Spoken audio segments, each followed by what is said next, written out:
देख रहे थे अशांत। पहले आप अपनी तैयारी जी जी सर, पट्टी फ्रेम बन गया। We are ready sir, we are ready sir. Ready sir. आपका आज दौरा है यहाँ का, क्या कहना आपका? है कि मैं चंडीगढ़ में था जी। लेकिन 26 तारीख से लगातार सारे के सारे पंजाब के कई जिले बाढ़ की चपेट में आ रहे थे। इसकी जानकारी बराबर मिल रही थी। लास्ट में लगा कि पंजाब के 12 जिले इस बाढ़ की चपेट के कारण से पानी के मार से परेशान है। उसमें 6 जिले विशेष रूप से। पहले सोचा था कि शायद मैं अमृतसर तक हेलीकॉप्टर चला जाऊं, पर मौसम ठीक नहीं था, इससे आना संभव नहीं था। तो बाई रोड ही निकल करके मैंने ये आज 1 तारीख दोपहर से लेकर अब तक जो निकला हूँ, विशेष जो कुछ मैंने अब तक ये 5वां जिला में देखा हूँ। मैं सोचता हूँ सबसे ज्यादा प्रभावित एरिया अगर कोई रहा है तो गुरदासपुर और अमृतसर रहा है, जहाँ पानी का फैलाव, लोगों को रेस्क्यू करने का काम, बाकी काम उसमें बहुत ज्यादा हुआ।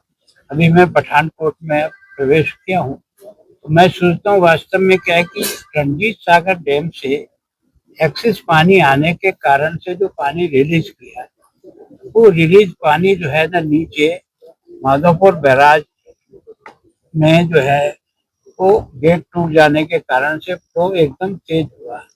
अब तक तो जो मुझे बताया 2-2.5 लाख क्यूसेक पानी ही नीचे जाता है अमृतसर तक, लेकिन अब की बार जो है ना 14 लाख एमसीएफ पानी इस दरिया के अंदर जो है ना चला। तो उसके कारण से स्वाभाविक है कि 1988 में भी जितना पानी नहीं आया उसका अब की बार है। यद्यपि 2023 में भी पानी आया था, पर उस समय मैक्सिमम 11 लाख एमसीएफ पानी रिलीज हुआ था, तो ये उससे भी भयानक स्थिति हो गई।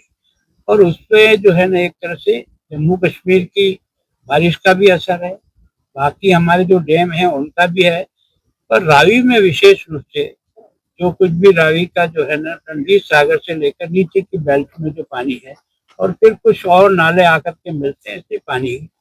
लेकिन पठानकोट को यह है कि क्योंकि इसका लेवल ऊंचा होने के कारण से केवल 40 गांव ही पानी की भराव क्षमता के अंदर आए।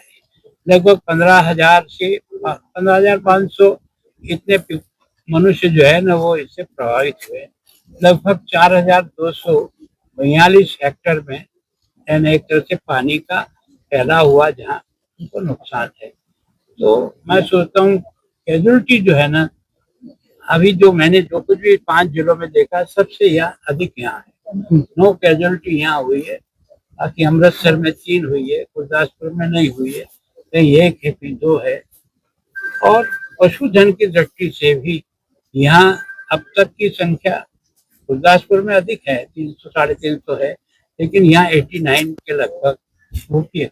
Sir, home minister Amit Shah ने भी आपसे बातचीत की, क्या आपने स्पेशल पैकेज की डिमांड की है पंजाब के लिए? क्योंकि सरकार लगातार कह रही है कि 60,000 करोड़ का विशेष पैकेज जो है वो पंजाब को दिया जाए, क्योंकि पंजाब एक ऐसा प्रदेश है जब जब भी देश के अंदर कोई आपदा आती है तो पंजाब सबसे पहले आगे होता है। आज पंजाब जो है इस घड़ी से जूझ रहा है क्योंकि आपदा जो है वो यहाँ आई हुई है। तो मैं सोचता हूँ कि आपने और बाकी सब लोगों ने बहुत बाद में विषय उठाया।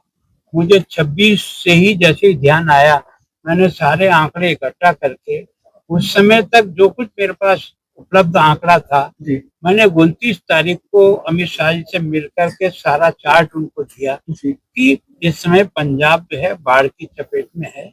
लगभग 9 जिले उस समय बाढ़ की चपेट में एकदम थे।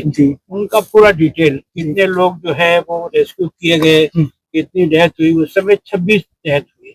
तो निश्चित रूप से उन्होंने ये आश्वस्त किया है, क्योंकि इसका एक सिस्टम है कि जब सारा एनालिसिस होकर के आंकड़े पहुंचेंगे, केंद्र की टीम भी यहाँ आ रही है, वो भी अपना देखती है, और उसके कारण से बाद में वो जो भी हमको पैकेज और देंगे, और हमने अपनी डिमांड उनके सामने जरूर रख दी कि आप इसको विशेष। सर, अभी प्रधानमंत्री जी ने स्वयं ने यहाँ के पंजाब के मुख्यमंत्री से बात की है।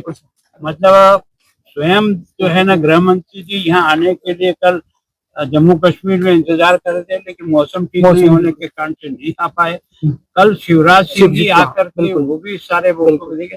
सबके पीछे मंतव्य यह है कि जनता हमारी है, उसको जितनी भी राहत पहुंचाई जा सकती है वो पहुंचाने का एक तरह से चाहे केंद्र हो चाहे मैं हूँ चाहे कोई भी हो, उनका कर्तव्य है, कोई एहसान नहीं किसी पे।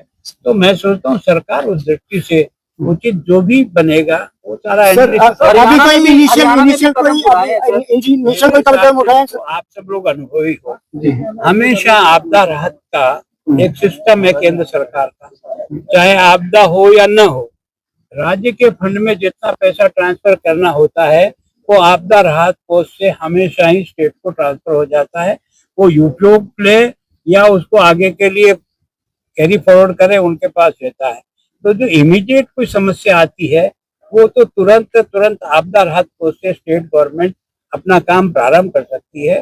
केंद्र सरकार का नियम यह है कि उनकी टीम आएगी, वो सारा देखेगी, यहाँ से नीचे डीओ के द्वारा ये जो आपका डिस्ट्रिक्ट कलेक्टर है उसकी रिपोर्ट जाएगी, एनालिसिस होगा कितनी बीघा जमीन थी, कितना उसको फसल को नुकसान है, घर कितने डैमेज हुए, पशु कितने डैमेज हुए, मनुष्य कितने डैमेज, सारा बन करके जाता है। फिर उसके आधार पर मैक्सिमम केंद्र सरकार केवल हमको ही नहीं, किसी भी स्टेट में अगर इस तरह के बाढ़ की स्थिति आती है मदद करते, और ये यहाँ भी मदद करेंगे। प्रधानमंत्री जी ने स्वयं जब मुख्यमंत्री से बात की है।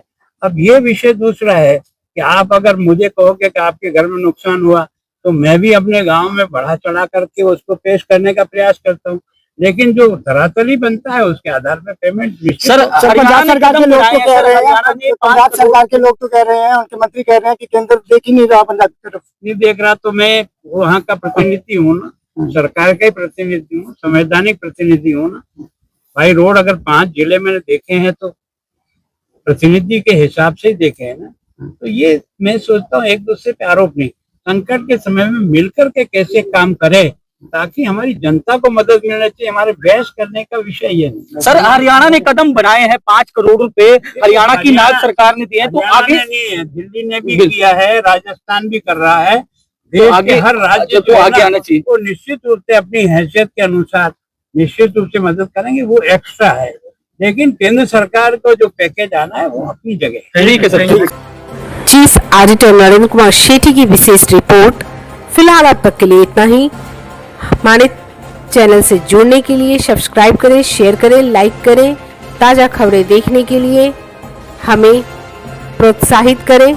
धन्यवाद। इजाज़त दीजिए।